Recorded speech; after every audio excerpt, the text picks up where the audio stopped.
And now, Fastened Like Nails with Dr. Mark Hamby.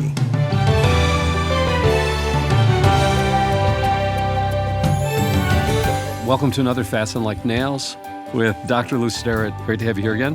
Yes, sir. Okay, so this is going to be kind of a smorgasbord of different things. So we're not going to talk about something that's going to be interrelated, but we're going to talk about starting off with boundaries. I mentioned to you, and you got to meet him, we had a man that ended up homeless in his young 70s and was literally going in the woods to die.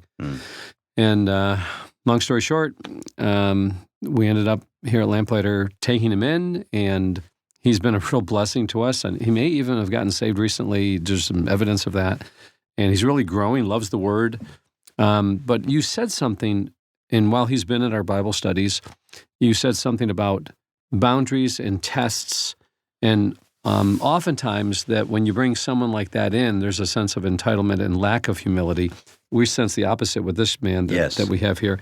Tell us more about this idea of the boundaries that were set up for him when he first came in here, and why we just didn't say, hey, you're part of the team now. Well, we have to realize where a person comes from in that area. All sin deals with a boundary issue. Sin started in heaven when Lucifer thought he deserved more, so he violated the boundary of God's holiness. And he became the first victim in the world. So victim identity is the most damnable thing that all of us deal with, and all of us basically love it because we love to feel sorry for ourselves, we love to blame somebody else, we love to make our welfare, our happiness, which is the dumbest thing in the world, dependent on somebody else. If they would all change, I'd be happy. Well, you can't change other people, so you're always in a victim mentality. And so what happens is with the victim mentality, you both take up an offense for yourself and allow others to take up an offense for you, which leads to an ungrateful spirit, which leads to a victim identity, which leads to a down-in-the-mouth attitude. And before you know it, you're blaming the bosses that you aren't employed. You're blaming society because they don't take care of you, and you are irresponsible. Irresponsibility is the essence of sin. Jesus was the first to take responsibility. And so you have to realize that welfare mentality is making other people responsible for your happiness. Well, it has nothing to do with money. Well, the problem with that is it's the essence of a victim identity. So when someone has been empty at the end of their life, they look back and they got there because they had no boundaries that drove them forward into obedience, drove them forward, and they became lawless and boundaryless. And now they bleed over into the lives of other people, expecting other people to make them happy. Wow, that's really good. And so they're irregenerate many times because they have such a pattern of this, they're hard to reestablish. So when you bring an older person into your life and you set boundaries around them, first of all, you're going to face a lot of rebellion and ingratitude. But when you find somebody that has just, I don't believe in luck, but I love what Ecclesiastes says because it comes as close to the word luck as possible. It says, the race is not always to the swift, nor the battle to the mighty, nor the victory to the whatever, but time and chance overtake all men. That's almost as close as God saying, well, good luck with it. That's good. But, people do have those things, and they're not always to blame. We're not responsible for the circumstances done to us. We're responsible for our attitude in dealing with whatever circumstances come into our lives. It's interesting is that we've done this before. We've taken in another homeless person several years ago, and we had a really terrible experience. Imagine. It was during the Guild. We saw him. He had a bicycle, and he had a little cart that was attached to his bicycle, like a towing cart. It was a 95-degree day. He was sitting under one of our trees in front of the ministry, and I saw him out there, went over there, gave him a drink of water, tried to attend to his needs, and he just wanted to stay there, and he saw all the kids on the campus, and he was asking us questions. He seemed extremely intelligent, but he was a little bit on the spectrum as far as autistic, seemed like a little autistic, and he was in his 30s, handsome guy, and, and I kept asking questions, and then a little bit later, we gave him a tour of the place, and he saw the bindery. He lit up. He just couldn't believe that we were printed books like that. And he was a hands-on kind of guy, very artistic and very highly skilled. One thing led to another, and, I I usually, my heart sometimes is bigger than my sense of judgment. And so I offered him, a place to stay, and so we took him in, gave him a place to stay. He had some meals with us, and he showed great aptitude when he went into the bindery each time, and he wanted to get his hands. So we tried him out a couple times. Next thing we knew, we were going to let him work here, know, and within 3 weeks' time, we went from this guy was just thrilled that he had this amazing opportunity in his life, but all of a sudden he became a little bit judgmental of the other employees that he was working with.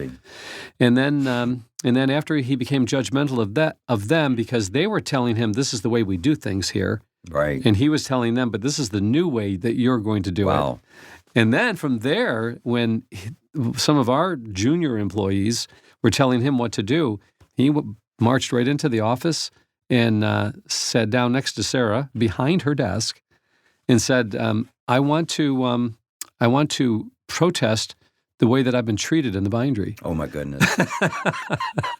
He goes, are you HR? Yeah. Sarah goes, well, I guess I'm HR.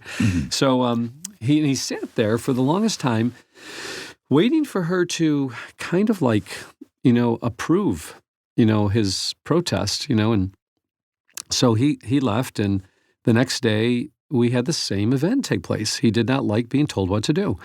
So he came back in here, and now he's standing up behind Sarah's desk. Sarah's sitting there, and he's demanding, someone that takes up the offense for him. And I'm like, what? So I'm not here during this time, right? But I hear about it. And so I said, okay, I'll talk to him when I get back. And then one of our bindery employees, female, she comes to me and she goes, I don't feel safe with him in here. Wow. And I'm like, okay, well, we're going to deal with this. And so I go and talk to him, and now he's talking to the boss, right? And so I said, John, I said, what's the problem here? What's going on here? And he looked at me and he goes, well, nobody wants to listen to me. I said, well, we're not really here to listen to you. We want you to listen to us. Yeah. Because and as soon as I said that, you could just, done. It was over with, right? So he goes back into the office. He gets a chair. And he goes behind Sarah's desk and sits down. He goes, I'm not leaving until I get a full report of how my treatment's been here. Oh my!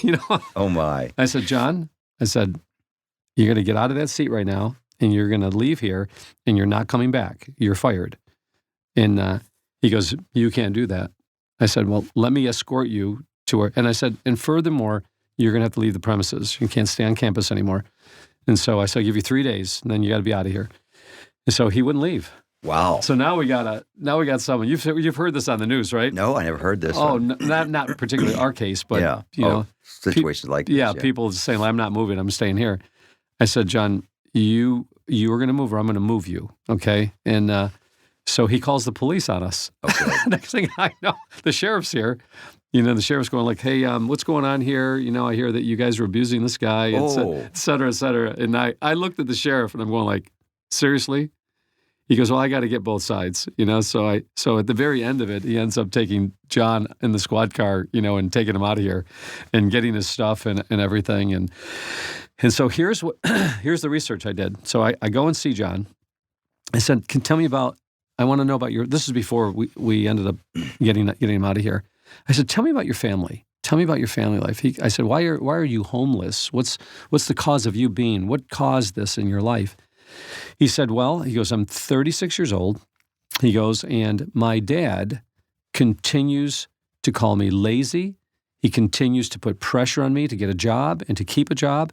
He continually is just being abusive to me in his words. I said, because he's telling you that you're lazy and you need a job and you need to keep a job? I said, maybe your dad is trying to help you. I said, maybe your dad doesn't do it the way that you'd want him to do it, but maybe he's really trying to help you right now. I said, and how have you dealt with your dad putting pressure on you? He goes, years ago, when I was in my teenage years and in my early 20s, my dad always took my side. I said, John, there's a problem. I said, your dad allowed you to become what's the word that we use today? You feel entitled. Oh, yeah, entitled. So you have felt entitled all this time. So you come here thinking that you're entitled to something. And I said, John, I've seen this so many times. I said, what what's happened in your life is that you feel entitled and you refuse to be corrected. And the moment you're corrected by anybody, you think they're doing something against you. Right. And so we had that experience, and now we've got this new experience, and it's the exact opposite. Yes, you have a learner, a sweet person, a person who'll take advice. Yeah. Yeah. Okay, so how do you know how to avoid those pitfalls with who you're trying to disciple, who you're trying to reach? When do you know when enough's enough and you move on and you can't keep doing that anymore? That's fair enough, because we don't really know the outcomes of many things in people's lives, but we should be, as someone said, slow to promote. And I think that we tend to make excuses for them or buy into their excuses rather than test them. And that which is not tested is not trusted. And we think they deserve the right to be trusted rather than earn the right to be trusted. And that's the beginning of humility or pride. When they are offended by you testing them or making them earn the right to be trusted, if they get offended by that, they will choose to be an offended person. And every person ought to know that they must earn the right to be trusted, and no one deserves the right to be trusted. That is so cool. Do you remember the impotent man at the pool of Siloam? Jesus comes to him and says, do you want to be healed? And of course the answer is yes. Duh. Yeah. But he doesn't say yes. He says, there's no one that can help me. And then he says, but whenever I try to get into the water, someone steps in ahead of me. Yeah. So he's got two excuses as to why. And so many people today, Lew, are hiding behind their, quote, disabilities. Excuses. Yeah. That's exactly right. And they use them for the rest of their lives. One of the verses that tears me up is 2 Corinthians 9:8, and God, who is able to make all grace abound to you, so that you always, having all sufficiency, may abound to every good work. I mean, there's just no wiggle room in that all. That's great. So I think, oh man, I don't want that verse, because I like excuses. Yeah. Hebrews chapter 5, though he were a son, Jesus, yet learned he obedience by the things which he suffered. Yes. He showed us that it's going to take endurance. It's going to take difficult times, that otherwise our character is not going to grow. I think they're really rejecting the essence of the cross, and that is suffering, treated unfairly, treated with ingratitude. And because you do that, you lose grace. And as we talked about, so when it changes your grid, you begin to see all the offenses. You begin to see the evil of other people. Everything becomes a stumbling block to you rather than a stepping stone. And before you know it, you have set the course for destruction. Wow. Okay. So that's awesome. We're not going to talk about the zebra right now. We're going to bypass the zebra. I'm not thinking of a zebra. That's an inside joke here, folks. But you said something about the way we need to interview people to see if they're holding our values. And you asked some of the questions is, have you ever quit at something? Have you ever been tempted to rebel? Have you ever been a dreamer? Have you ever been accused of not being attentive? Why are these questions important for? Well, they really deal with people's character issues. And if they're, number one, they say they have never been rebellious or tempted to be rebellious, they're not being honest. Every person's tempted to rebel. Every person's tempted to quit. Every person's tempted to lie. It doesn't mean you're a liar. It means you've been tempted to do it. If you've not been tempted in these matters, you're not really human. The devil he's not partial to anybody. He tests all of us the same way. Now, that does, and in many areas we fall at some level or another. We lie, or we pout, or we blame somebody, or we tattletale, whatever ages we're at, because we never really want to take responsibility. That takes a lot of growth and maturity. But when we interview somebody like that, and they say, yeah, I've been tempted to do that, but then you say, how did it turn out? Well, I failed a couple of times, but then I got it right. Well, that's the guy you're going to hire, because he's at least honest with himself, honest with you. And you're not hiring perfection. And so if a guy that says he has no faults, don't hire him, because he does, and he's going to blame you for the faults. If a guy says he has faults and he's on a learning curve and he's willing to get back and grow, you'll feed him, you'll help him, because you're hiring a real person. I like that. But trying to change the way a person, let's say they don't hold our values quite yet, but they're getting there. You made a statement this morning. You said you can't punish people into performance. True. Even George Washington said, you will never have enough laws to rule our land unless it's ruled by conscience. This land will not be victorious. So there has to be something inside that motivates us to excel and to grow and to want to be a conscionably ruled people rather than simply a performance-controlled people. I mean, you see it in religion. When you try to legislate people's behavior, you just keep making more rules. Mm-hmm. You can't rule people into heaven, and because it's empty. You have to draw people. In fact, 22 times in Scripture, the word drive is used. 44 times the word draw is used. The only two things we have to motivate people is draw and drive. God is twice as interested in drawing us into the kingdom as he is driving us from our sin and our rebellion. But you have to use both. And when I train horses, you have to drive them from an area of disobedience, but you have to draw them to a place of reward, fellowship, and kindness. I like that. Jesus said, if I be lifted up, I will draw all people to myself. Sweet? Yeah. And the draw is much sweeter than the drive, but all of us need to be driven on occasion. So you can't deal away with spankings and consequences for wrongdoing, but the real goal is to drive them to something, not just from something. That's good. Wow. Okay, so in light of that, you gave us the illustration this morning about someone who is driving with their brakes on, and in a mechanical, physical sense, if you're driving with your brakes on, you're going to wear your brakes out sooner than you should be. So what does that mean? We talked about a person who has a grid that's tainted by bitterness or moral compromise or by selfish ambition. And it's kind of like trying to do everything, driving at 60 mile an hour with your foot on the brake, or going uphill with your foot on the brake. It's hard. Now, you can still do it, and we still achieve things, and there are many bitter people who are successful, but they're not happy. When you have a grateful spirit, when you're free to release the burdens, it's like driving downhill with no brakes on and very little gas pedal. There's more joy, energy, and outcome. So you talked about a person that is rather judgmental, always taking up a defense for somebody else, that they have masked bitterness. Describe that. Well, our spirit has more to do with our decision-making and our social life than we understand. So when our spirit is wounded, when our spirit has a victim identity, we tend to attract ourselves to the wrong people. Whoa. The Bible says, don't eat the bread of a selfish man. Don't go with an angry person. And yet that's the very people you will go with when you have bitterness. You will draw negative alliances. That only entrenches you. Now you have to not only confess your wrongdoing, you have to distance yourself from your friends. It's hard to get out of that trench. Who asked you to be here this week? I come for self-conviction. This morning was so awful for me because as you know, I had a difficult end of my day yesterday. I had some situations in which I was not. I actually felt sorry for you. You looked like you did. Okay, so that's interesting. So I had some decisions yesterday where I felt that they were artificial situations that people were exploiting to make their life easier and our life more difficult. We had to cancel all kinds of things because of an artificial problem.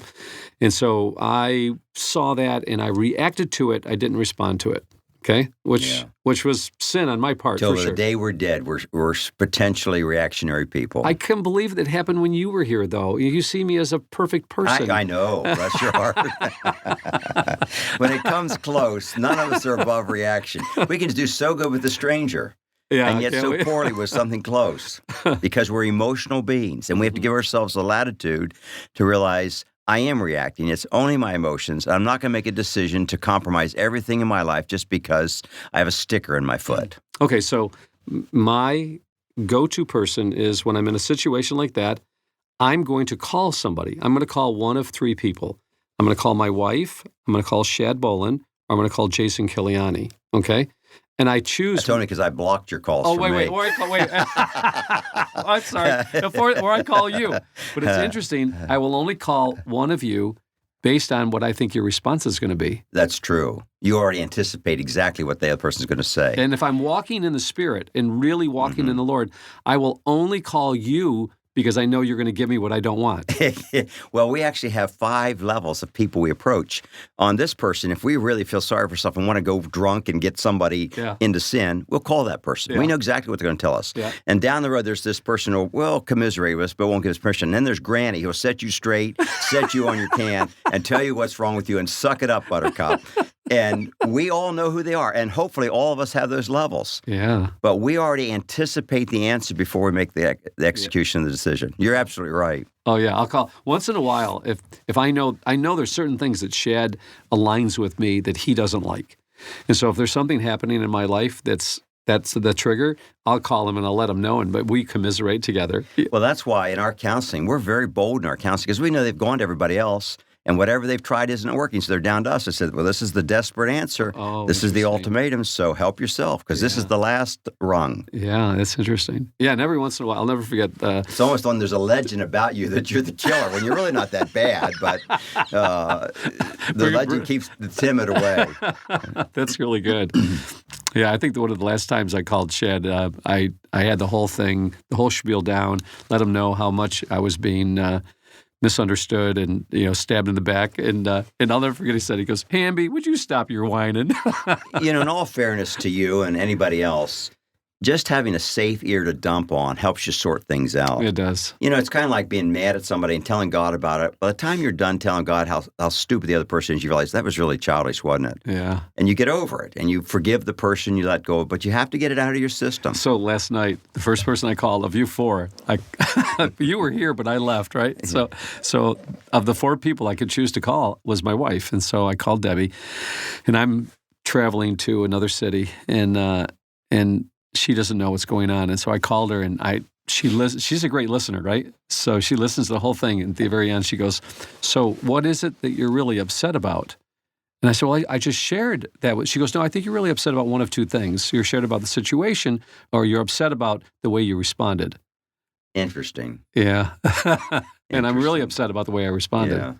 Yeah. Well, God is so gracious. He says, be angry, but don't sin. He allows all the emotional freedom in the world. No emotion is right or wrong. We have all those emotions because we're like God. We have the power to be jealous, to be afraid, to be angry, to be joyful. But it's then we have the cognitive decision how we're going to respond to that. And you may go the way of your emotion for a little bit. He never condemned Peter for opening his mouth and sticking his foot in his mouth. He did it all the time and knew Peter that way. But he held Peter to the line of making a healthier decision when he did that. Please join us again next week as we continue our studies in another episode of Fastened Like Nails. You've been listening to Fastened Like Nails, a presentation of Lamplighter Ministries. Our mission is to make ready a people prepared for the Lord by building Christ-like character, one story at a time. To learn more about our family collection of rare books, dramatic audios, or guild programs, visit lamplighter.net. To hear more podcasts, search for Fastened Like Nails wherever you listen to podcasts.